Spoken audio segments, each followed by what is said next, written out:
Good morning students. आपका subject है guidance and counselling. Last videos में मैंने आपको वृत्तिक सम्मेलन के बारे में बताया था और इस तरह बताया था सारे के जिस तरह उपागम कौन कौन से होते हैं, निर्देशन परामर्श के, ये सब मैंने आपको बताया था। अब आज जो आपका टॉपिक है वो उससे रिलेटेड, एक तरह से निर्देशन परामर्श से रिलेटेड है कि उसमें गाइडलाइन दी जाती थी, आपको बताया जाता था कोई भी कंटेंट या सब्जेक्ट को लेके।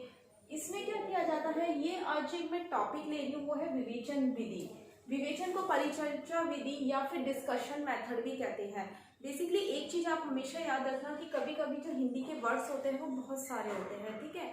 तो कभी कुछ वर्ड्स आपको याद रहते हैं, कुछ वर्ड्स आपको याद नहीं रहते। तो आप जो ये विवेचन विधि होती है, वृत्तिक सम्मेलन विधि होती है, तो इनके आपको इंग्लिश के नाम याद रखना बहुत जरूरी है कि कभी एग्जाम में आपको नहीं समझ में आ रहा हिंदी का नाम और आप कंफ्यूज है, तो आप इंग्लिश के नाम से एकदम रिमाइंड कर सकते हो कि ये कौन सा मेथड था। तो विवेचन विधि को बोलते हैं डिस्कशन मेथड। अब आपको पता है कि हमारे जो प्रभावी शिक्षण के लिए, प्रभावी शिक्षण को बनाने के लिए बेसिकली जो छात्र होते हैं, छात्रों की सहभागिता बहुत जरूरी होती है और बेसिकली उनके अंदर सक्रियता की भूमिका होना बहुत जरूरी होती है। तो विवेचन विधि के अंदर क्या होता है, विवेचन विधि के अंदर जो छात्र और अध्यापक होते हैं वो आपस में क्या करते हैं, किसी विषय को लेकर या किसी टॉपिक को लेकर चर्चा करते हैं, ठीक है। इस विधि के माध्यम से क्या होता है, जो अध्यापक और छात्र होते हैं वो अपने अपने विचार को रखते हैं। अपने कौन से विचार को रखते हैं, जो उनके सब्जेक्ट से रिलेटेड है या जो उनका टॉपिक है, तो वो अपने व्यूज को रखते हैं। कभी कभी ये होता है कि जो छात्र होते हैं वो जो विषय होता है या जो उनका जो टॉपिक होता है उसमें वो कभी कभी क्या करते हैं, विभेद उत्पन्न कर सकते हैं, विभेद उत्पन्न कर देते हैं। जैसे कोई डिस्कस कर रहा है, कोई आपस में विचार कर रहा है, कोई चर्चा कर रहा है, तो वो ये व्यूज भी रख सकता है कि उसने ऐसा बोला, हमें रीजंस बताइए, हमें कॉजेज दीजिए, ठीक है। तो बेसिकली जो विवेचन विधि होती है वो एक छात्रों के अंदर आत्मविश्वास को बढ़ाती है। तो वो आत्मविश्वास को क्यों बढ़ाती है छात्रों के अंदर, क्योंकि इसके अंदर जैसा कि मैंने अभी आपको बताया था कि विचारों का आदान प्रदान होता है। तो आत्मविश्वास इसलिए बढ़ाते हैं क्योंकि छात्र जो होते हैं वो अपने अपने विचारों को क्या करते हैं, प्रस्तुत करते हैं। और जब आपको पता है कि हम अब जब ग्रुपिंग में बैठते हैं, हमारे विषय को जब या किसी टॉपिक पे जब हम किसी से डिस्कस करते हैं, जब अपन चर्चा करते हैं, तो हमें सबसे ज़्यादा कॉन्फिडेंस डेवलप होता है। क्योंकि जो बेसिकली जो कॉन्फिडेंस लेवल है वो सामने वाले से बोलने से ही हमें डेवलप होगा। अगर हम अंदर के अंदर हम खुद ही पढ़ेंगे, सेल्फ हम उस चीज़ को कर देंगे, तो हमारे अंदर वो डेवलप नहीं होता। इसी के साथ इसके अंदर एक विवेचन चिंतन का गुण सबसे महत्वपूर्ण होता है। क्यों होता है, क्योंकि इसके अंदर क्या होता है, छात्र सामने वाले के विचार और स्वयं के विचार का क्या करता है, चिंतन करता है कि सामने वाले ने कौन से व्यूज बोले और मैं कौन से व्यूज बोल रहा हूँ। तो इससे उनमें विवेचनात्मक चिंतन का विकास होता है। इसी के साथ ही एक प्रजातांत्रिक माना जाता है। क्यों माना जाता है, क्योंकि इसमें क्या होता है, विचारों का सबसे ज़्यादा आदान प्रदान होता है। जब ये विवेचन विधि होती है, जो ये डिस्कशन मेथड होता है, वो एक छोटे समूह में एकत्रित किया जाता है, लोगों को एक छोटे समूह में होता है, जिसके अंदर क्या होता है, एक अध्यक्ष होता है जो पूरी की पूरे जो गाइडलाइन का जो होता है डिस्कशन का, वो पूरा भार संभालता है।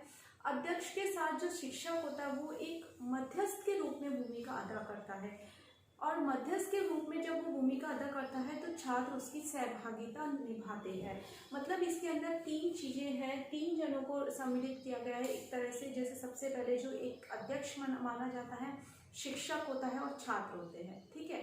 ये एक पैनल के अंदर होता है बेसिकली। तो जब जो अध्यक्ष होता है वो सबसे पहले एक समस्या को रखता है, उसके बाद उसके ऊपर विचार विमर्श किया जाता है। तो अध्यक्ष एक मध्यस्थ के रूप में अपनी भूमिका को किस तरह निभाता है कि वो विचारों का खुद के व्यूज भी रखता है और छात्रों के भी विचारों का आदान प्रदान करता है।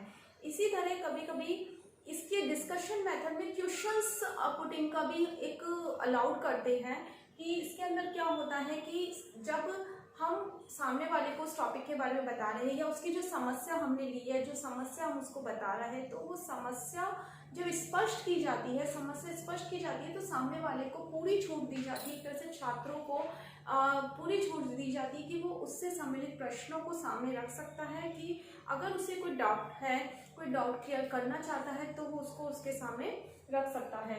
तो इसमें बेसिकली क्या होता है, जैसे अभी आपको पता है अभी 14 सितंबर को वेबिनार ऑर्गेनाइज किया था, तो एज अ डिस्कशन मेथड हम इसे कह सकते हैं। उसमें अलग अलग टॉपिक लिए थे और सबने अपने व्यूज बोले थे, ठीक है, और आपने उसके व्यूज सुने थे। अब कभी कभी क्या होता है, क्वेश्चंस भी पुट अप होते हैं इसके अंदर कि जब वेबिनार आयोजित हुआ था तो हम जब अपने व्यूज दे रहे थे तो आप बीच में क्वेश्चंस पुट अप कर सकते थे कि ऐसा है तो इसमें ऐसा क्यों होगा। अगर राष्ट्रीय नीति में हमने ये बताया है या राष्ट्रीय एकता में हमने ये बताया है तो आप ये पूछ सकते हैं कि ये इस तरह है।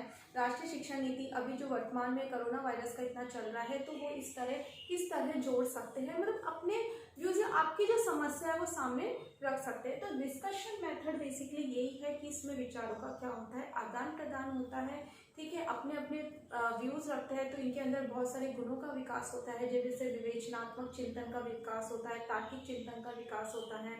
इसी के साथ इनके अंदर क्या होता है, आत्मविश्वास बढ़ता है, स्वाभिमान की भावना डेवलप होती है, जो छात्र होते हैं वो सहभागिता निभाते हैं अपने अंदर पूरी तरह से, और ये छोटे स्तर पे होता है। तो जब छात्र दूसरों के विचार को सुनता है और अपने विचार को प्रस्तुत करता है तो वह एक अन्वेषणकर्ता के रूप में भूमिका भी निभा सकता है। तो ये बेसिकली ये विवेचन विधि का पूरा एक समराइजिंग था कि क्या होती है, किस तरह होती है। इसके अंदर कोई सी भी समस्या को स्पष्ट किया जा सकता है, समस्या रख सकते हैं, उसके ऊपर पूरा का पूरा एक ग्रुपिंग में छोटे समूह में क्या किया जाता है, सभी प्रकार से एक तरह से उसको रखा जाता है, समस्या सुनी जाती है, समस्या को स्पष्ट किया जाता है और एक सारांश निकाला जाता है। अब जो आपका नेक्स्ट आता है, अब विवेचन विधि की अवधारणा हो गई। अब आपका आता है विवेचन विधि की विशेषताएं। विवेचन विधि की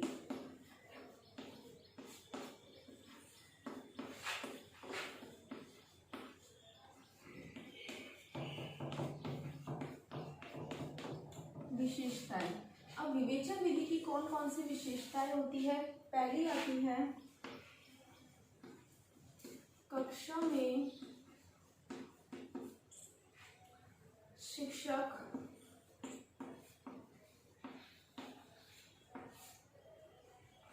विवेचन विधि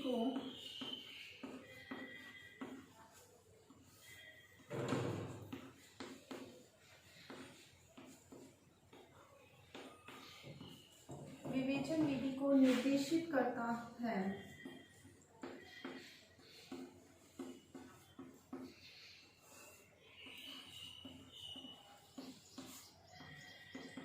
इसका मतलब है कि कक्षा में जो शिक्षक होता है वो बेसिकली जो विवेचन विधि होती है उसे निर्देशित करता है। मतलब किसी विषय पर चर्चा करने के लिए वो सबसे पहले कौन सी विधि को अपनाता है, विवेचन विधि को अपनाता है, ठीक है। विवेचन किसी भी विषय पर चर्चा करना इट मीन्स विवेचन विधि। फिर सेकंड आता है शिक्षक द्वारा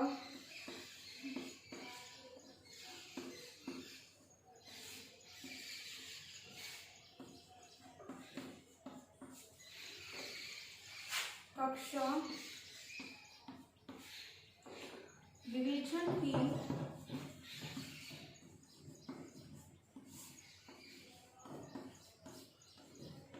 तैयारी को विभाजित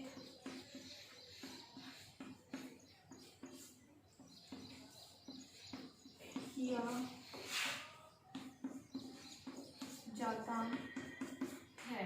शिक्षक द्वारा कक्षा विवेचन की तैयारी को विभाजित किया जाता है। मतलब जब डिस्कशन विधि को हमने सामने रखा, जब जैसे हमने वेबिनार ऑर्गेनाइज किया था तो उसके अंदर कौन कौन सी तैयारी करनी चाहिए वो एक तरह से हमने कक्षा में विभाजित कर दिया था प्रत्येक छात्र को, ठीक है। तो इसी तरह यही है कि जब वेबिनार ऑर्गेनाइज हुआ था तो किसका काम कौन सा है, किसका काम कौन सा है, इस तरह तैयारी को, विभिन्न प्रकार की तैयारी को विभिन्न भागों में विभाजित, विभिन्न लोगों के अंदर क्या कर दिया था, हमने विभाजित कर दिया था। फिर नेक्स्ट होता है कक्षा विवेचन में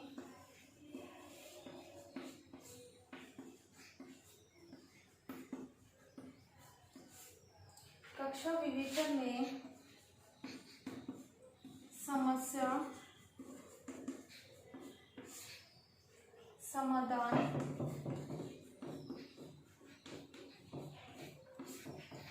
प्रविधि का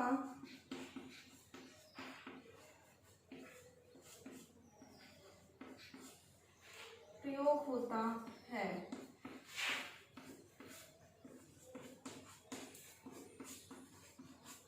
क्यों प्रयोग होता है? क्योंकि basically discussion method in the sense समस्या समाधान को, मतलब कोई भी समस्या को स्पष्ट करना, उसका समाधान निकालना, इसलिए हम ये कह सकते हैं कि विवेचन विधि में समस्या समाधान विधि का भी प्रयोग होता है। फिर नेक्स्ट आती है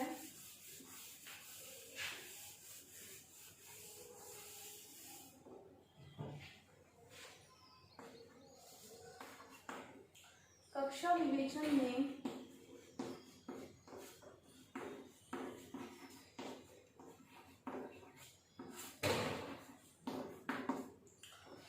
शिक्षक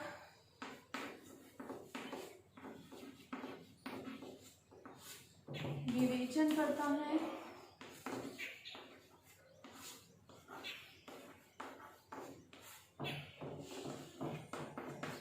आगे बढ़ता है,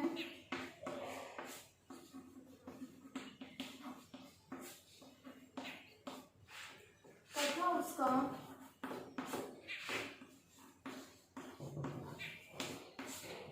सारांश प्रस्तुत करता है। मतलब सबसे पहले वो किसी विषय पर चर्चा करता है और फिर आगे बढ़ता है और फिर लास्ट में क्या होता है, उसका निष्कर्ष निकालता है या उसका सारांश प्रस्तुत करता है कि इतना सारा जब विचार हुआ है। जैसे कि आपने वेबिनार देखा था, तो वेबिनार में सबने अपना हर विषय पर चर्चा करी थी, ठीक है, इस तरह कार्यक्रम आगे बढ़ा था और फिर उसका सारांश बताया था। मतलब फिर लास्ट में उस चीज़ का जो पूरा का पूरी जो थीम थी उसके सारांश को बताया गया था। तो वही चीज़ क्या होती है, विवेचन विधि में भी शामिल होती है। और इसमें क्या होता है, फिर जो छात्र होते हैं आवश्यक भागीदारी निभाते हैं, ठीक है। फिर नेक्स्ट आता है विवेचन विधि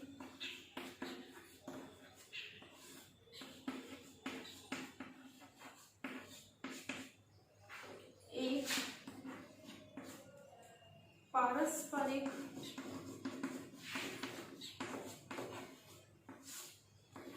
प्रविधि है। क्यों है ये पारस्परिक? क्योंकि इसमें क्या होता है, विचारों का आदान प्रदान होता है, इसलिए हम विवेचन विधि को एक पारस्परिक विधि भी मानते हैं। फिर आता है विवेचनात्मक के द्वारा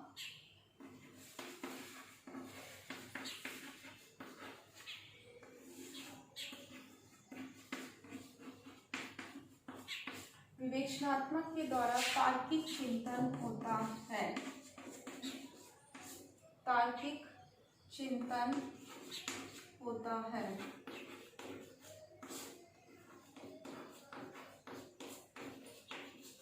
ठीक है, विवेचनात्मक के द्वारा तार्किक चिंतन होता है। तार्किक चिंतन क्यों होता है? क्योंकि इसमें जो टॉपिक होता है, जो समस्या होती है, जो प्रकरण होता है, उसका बोध होता है और समस्या समाधान को स्पष्ट किया जाता है। इसलिए विवेचनात्मक के द्वारा क्या होता है, तार्किक चिंतन होता है। ये सारी की सारी विवेचनात्मक विधि की क्या थी, विशेषताएं थी।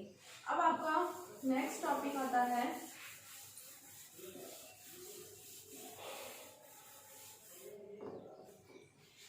विवेचन प्रक्रिया।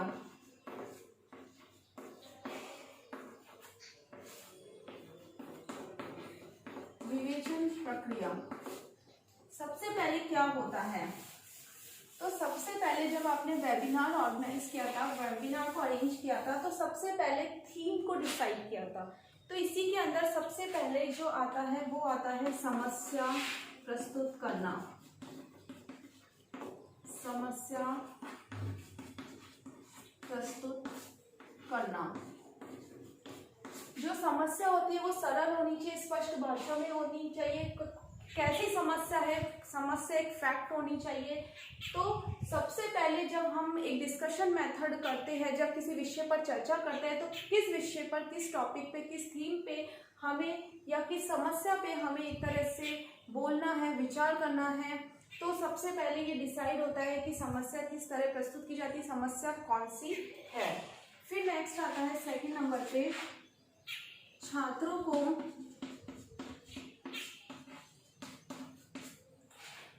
परिकल्पना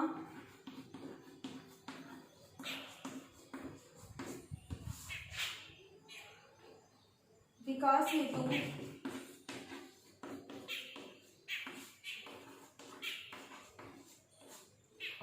हेतु प्रोत्साहित करना।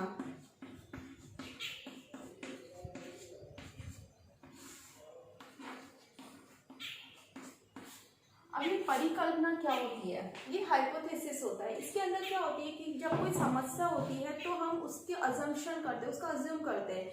जैसे कि आपको पता है, जैसे आपको कोई एग्जीबिशन आपके क्लासरूम में लगानी है, तो आपकी समस्या है कि इस विद्यालय के अंदर एग्जीबिशन नहीं लग सकती, तो आप परिकल्पना, आप क्या क्या दिमाग के अंदर लेके आओगे, क्या परिकल्पनाएं करोगे, आपकी हाइपोथेसिस क्या बोलेगी कि ऐसा हो सकता है एग्जीबिशन इसलिए नहीं लगाई हो क्योंकि पर्याप्त कक्षा कक्ष नहीं हो, या फिर आप ऐसा कह सकते हो कि समूह में जो एक कक्ष होना चाहिए एग्जीबिशन के लिए जो बड़ा सारा वो नहीं है, या फिर ये हो सकते हो कि छात्रों की सहभागिता नहीं मिल रही, या फिर ये अजम्पशन कर सकते हो, ये हाइपोथेसिस लगा सकते हो कि छात्र वितरण की व्यवस्था नहीं हो रही, मुद्रा की व्यवस्था नहीं हो रही, इस वजह से एग्जीबिशन नहीं कर पा रहे, या ये कर सकते हो, ये दिमाग में ला सकते हो कि प्रिंसिपल जो है वो सपोर्ट नहीं, मतलब भागीदारी नहीं निभा रहा। मतलब अपने दिमाग में नेगेटिव और पॉजिटिवली कोई सी भी हाइपोथेसिस आप ला सकते हो।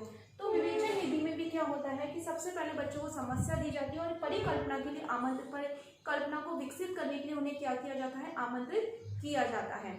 इसी प्रकार जैसे साइंस का बताती हूँ मैं कि साइंस के अंदर कोई रसायन नहीं, मतलब रसायन विज्ञान है तो उसके अंदर कोई केमिकल नहीं है, तो आप ये बोल सकते हो कि उसके लिए केमिकल के लिए हमारे पास साधन नहीं है, या हमें रखने की व्यवस्था नहीं है, या वो बहुत तेज होता है, तो हम अपनी परिकल्पना कुछ भी कर सकते हैं, अपना कुछ भी अपने व्यूज दिमाग के अंदर ला सकते हैं। तो समस्या प्रस्तुत करने के बाद बच्चों को बोला जाता है कि आप इसके ऊपर अपनी परिकल्पनाएं दीजिए, आपके हाइपोथेसिस दीजिए। जैसे अभी वायरस का इतना चल रहा है तो आप अपने व्यूज दे सकते हो। जैसे आपको एक टॉपिक दे दिया कि अभी जो कोरोना वायरस चल रहा है, तो अभी जो शिक्षा के क्षेत्र में जो बहुत ज़्यादा लॉस हुआ है बच्चों का, वो किस तरह हुआ है।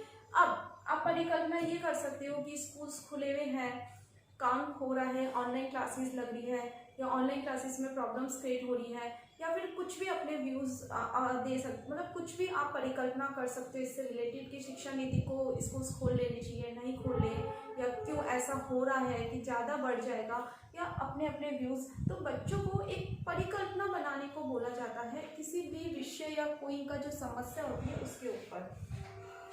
फिर नेक्स्ट आता है संभावित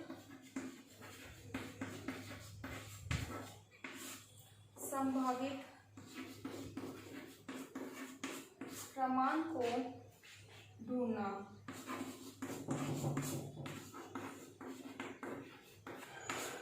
ठीक है, संभावित प्रमाण को ढूंढना, इसका मतलब ये होता है कि हमारा अवलोकन के द्वारा, शिक्षक के अवलोकन के द्वारा, ये जो अध्यक्ष होता है उसके अवलोकन के द्वारा बच्चों में संभावित प्रमाण ढूंढे जाते हैं कि उन्होंने जो समस्या हमने दी थी उस पर परिकल्पना क्या क्या निकाली, परिकल्पना निकालने के बाद उन्होंने क्या क्या विचार उत्पन्न करे, विचार उत्पन्न करने के बाद क्या क्या निष्कर्ष पे पहुंचे। तो ये एक अवलोकन के द्वारा पूरा का पूरा प्रमाण हम ढूंढते हैं। तो ये एक तरह से क्या होती है, विवेचन की प्रक्रिया होती है। अब विवेचन की प्रक्रिया के अंतर्गत एक मतलब ये बताया गया है कि बेसिकली शिक्षक, जैसे मैंने आपको बताया, शिक्षक एक मध्यस्थ के रूप में होता है। तो बेसिकली इसका क्या कार्य हो सकता है, शिक्षक के बहुत से कार्य हो सकते हैं। शिक्षक एक मध्यस्थ के रूप में कार्य करता है ना, बच्चों को मोटिवेट करता है, बच्चों के विचारों को सुनता है, ठीक है, इसी के साथ सारांश प्रस्तुत करता है, सहभागिता मतलब सहभागिता निभाता है। तो इस तरह इसके अंदर क्या है, विवेचन प्रक्रिया के अंदर ये सारी चीजें इंक्लूड होती है। अब ये हो गया विवेचन विधि। अब आपका जो नेक्स्ट टॉपिक आएगा विवेचन विधि की प्रक्रिया के अंदर ही है वो टॉपिक कि शिक्षक की प्रक्रिया के अंदर जो शिक्षक एक बखूबी भूमिका निभाता है, एक मध्यस्थ के रूप में भूमिका निभाता है। तो बेसिकली इसके कौन कौन से कार्य हो सकते हैं, तो वो मैं आपको नेक्स्ट वीडियो में बताऊंगी। आज आपका गृह कार्य है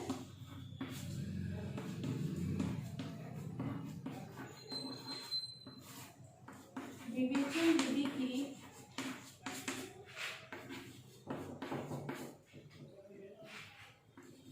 अवधारणा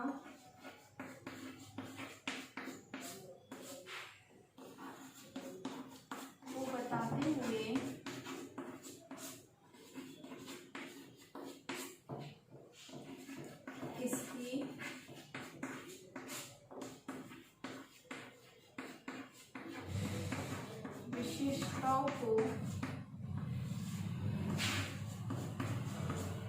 बताइए। इसी के साथ जब आप घर से निकले तो हाथों को सैनिटाइजर करके रखें, मास्क लगा के रखें, समय समय पर हैंड वॉश करके रखें। और जब आप घर से किसी से बात करें तो सोशल डिस्टेंस मेंटेन करके रखें। घर पे रहिए, सुरक्षित रहिए। Thank you.